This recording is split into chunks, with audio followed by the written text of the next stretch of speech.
the show is on Amazon Prime. But what I'd like to know is, how did you come to be involved with it in the first place? That was completely by accident. I've been brewing down the brewery and I'd just finished and was just enjoying the late afternoon sunshine, sipping a beer, and thought I'd just check Facebook. And I was on one of the local brewers groups, flicking through, and there's an advert came up that said, and somebody said, "Has anybody seen this? Does anybody know anything about it?" And there was a link on there. So I had a quick look at it. And it was one of those sort of like clickbait ones, so you have to fill in the first page before you can see what the next page is. And I thought, so by the time I looked at every single question, I'd filled the whole application form in. And then the last thing was, can you send us a photograph? So I quickly took a photograph of me sat in the garden with a beer.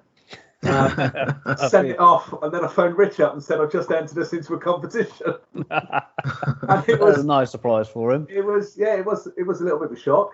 But we didn't hear anything for about a month, 6 weeks. So we just assumed. There was I saw loads of other posts on Facebook saying people have had their interviews, and somebody said my partner's dropped out. Does anybody else want to do it? And I said we'd heard nothing. So then all of a sudden, out of the blue, we had a phone call, and then it was just this. Do you mind? Can you do a casting interview? Which we did together over. Obviously, bear in mind this is right in the middle of COVID and lockdown. Yeah. Mm-hmm. So we did all the interviews over Skype and it just went from there. Got all the way through. It was quite funny because I was actually away working at the Glastonbury Festival site, and one of the interviews we did was with the head of innovation at Stella, I think it is. And he was asking us, because part of it was a technical question, because up to that point they'd not tasted any of our beers, they didn't know whether to brew or not. So I was trying to do a technical questionnaire with this guy over Zoom, and I'm stood in the field with Glastonbury Festival's main stage in the background. It was chucking it down with rain, and I'm trying to hold a conversation with somebody because it was the only time I could get away. So it was quite surreal. So it was a bit of an on-site interview for the job.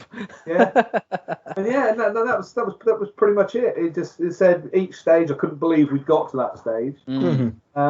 And then when they said that we were down to the last two, we were either going to be the reserve or in it. We just assumed that we were just the reserve. And then all of a sudden it all came through, and brilliant. Off we went. Amazing. Yeah. Well, I mean, how did that setup start? Did they come around your house with cameras, or was it initially you going to where everyone kind of got together and showcased the beers? I think COVID threw a spanner in the works. The original plan of the show was they were going to go to everybody's hometown, go and visit a local brewery, visit their brewery, and so the teams would actually get to know each other beforehand. But obviously that was impossible with COVID. Yeah. So it was all done over Zoom to start with. We were given each one of the challenges came with a Zoom call with the person that was going to be involved with it. So obviously there was Stella. I don't want to, Stella and Triple Carmelite and Leffe. So I'd already met a lot of the guest judges beforehand. Over on Zoom calls. Yeah. And we got to chat with each other and got in fact, one evening I think we had a social, and it was just the 10 competitors online just chatting with a beer with the casting director, which was fantastic just to get to actually finally meet these people. Yeah, of course. So that was how they did that, and then we were given each challenge via email, what the challenge was going to be. We had to develop our recipes. And get them all sent back to them. Obviously, because of the way that the show was going to be done, they had to check that anything that we were going to do could be scaled. So, just in case the beer did win, they didn't want us to, have gold leaf in it and things that were just going to be impossible to do. Yeah, of course. In fact, we had one of our beers were rejected because one of the challenges is to brew a beer with a local ingredient or a local style. Obviously, Dorset doesn't have a style of beer. We're not blessed with anything like that. So we want to use something. We want to use coconut flour. Gorse flowers because they smell of coconut. because we got lots of gorse around, and I knew you could brew with it, but they looked at it obviously on an industrial scale. To get that amount of gorse flour was going to be impossible. Right. So that recipe got rejected, and so we had to rewrite that. It literally was rewrite the recipes till they turn around and say yes, you can proceed with that one. When that was all done, we were given a budget to go and buy everything we needed for it, and then the producer director came down with his camera and spent 14 days, I think he was with us.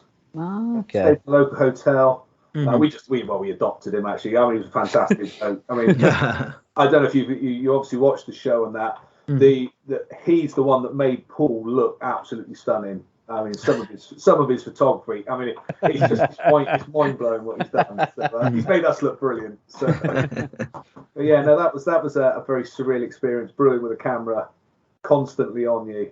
Mm-hmm. I bet. I mean, we didn't. Obviously, you see the show, you don't really kind of start to think how much preparation must go into it in terms of kind of okaying the kind of the budget and what you're going to use and things like that. I suppose obviously we only see the 5 episodes and we don't really have a bigger picture, so it's interesting to kind of get that from you, that kind of perspective on it. It was a fascinating process, just as I said, to take it from an idea, having to develop the recipe, cost it all out, then go and actually get the stuff, make sure it's all ready. I mean, one of the things we want to put a cinnamon stick in one of them, but we couldn't get cinnamon sticks on the day, so we ended up using ground cinnamon.